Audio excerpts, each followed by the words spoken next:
Hello from the greenhouse. I'm Catherine and I'm here potting on some little seedlings today that I've been growing actually very late, so maybe next year's plants, but you never know, we might get something this year. It's May. I'm in my greenhouse in Sussex, which is at the end of the garden, and wanted to introduce you to my series on my channel, which this is the very first, very unplanned video for, so excuse it being off the cuff, but there's going to be a few of these whilst I sort of practice getting used to talking to camera and playing around with all the kit I have as well. So nice to meet you.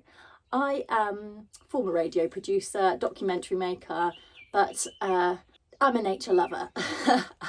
Moreover, I love to run, I love to be outside, I love to garden, and I make a lot of programs in the conservation environment space.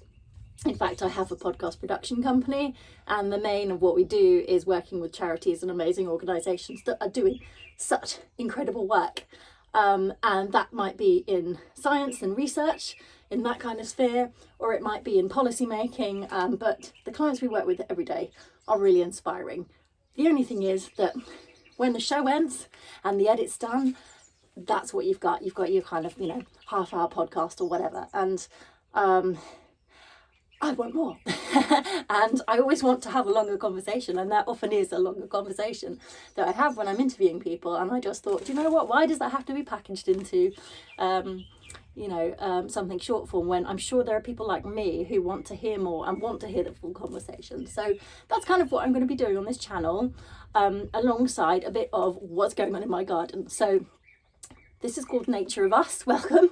And the thing that I want to explore is how what humans' place is in nature, essentially, and how we can be integral to its recovery. So there's obviously all these doom scenarios about the biodiversity crisis, global warming, and not meeting our global temperature goals, and so on and so forth, which is all really sobering stuff. But actually, if we look to the incredible work that is going on, it just gives you a bit of hope to take action in your own small sphere as well, and make whatever change and engage with the natural world, I think, in a different way.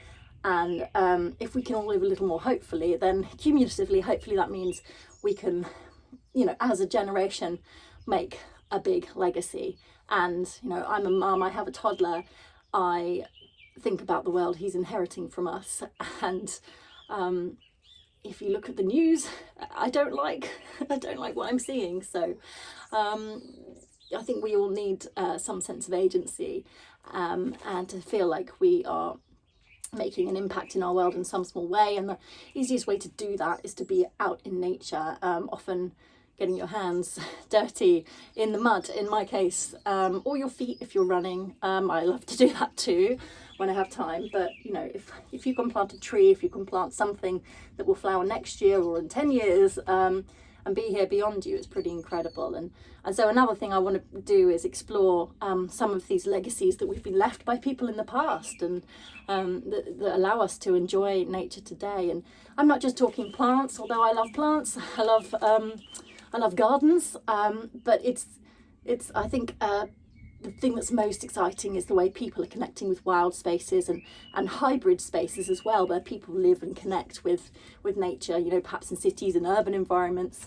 I'm living in a rural part of Sussex now, where near to where I grew up actually, but I haven't always. I've been in cities around the UK, working in radio for years, and in London for a long time, although I loved South London because of all the green chain walks and runs you can do.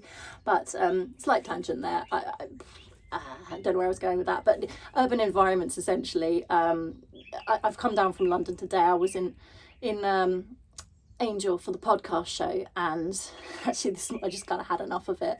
Like, it's all really interesting. I heard some good talks and stuff, but I just thought, I want to be in the garden. I've taken a day off work to do this, and I love my work, but if I get a day off and if I get any free time and I'm not busy doing mum stuff, then I'm going to be out in the garden. I think this time of year it's gorgeous. So anyway, rambling, but there are loads of cool things I want to explore in this channel.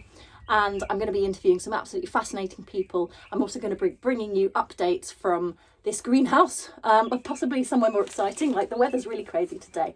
We've had all this hot weather, but now it's really wet. We've got the thunder rumbling in the background, but there's lots going on in my own garden at the moment. It's a big project. We bought our house last year, having rented it for a while, and obviously when you rent, you're not thinking long term, although I've put all my plants in that I brought with me from various years, which I'm sure you'll get to know along the way if you watch this channel.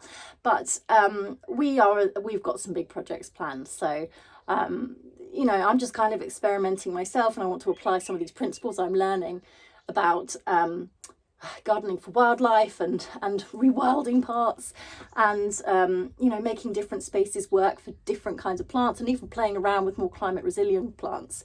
I'm working in a slightly different soil, even to the one in my parents' garden where I grew up, and they're not even that far away here, so I'm still learning the garden, having lived here for a few years. And it's really different to kind of the London soils that I was gardening in prior to that. And we're going to build a front garden as well, because we've got this driveway which we don't really need, although we have vehicles. It's long and gravelly and functional, and it makes me sad to see it. So we're going to fill that with beautiful plants.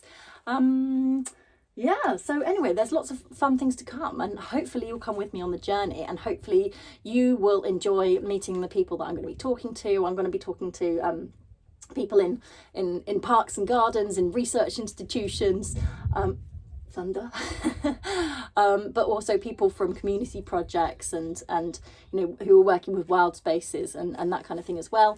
I'm going to do a bit of technology, economics and policy, if you're into that stuff, because we are all these things are connected, and they're all part of the solution to making a better future for us, for our children, for our children's children.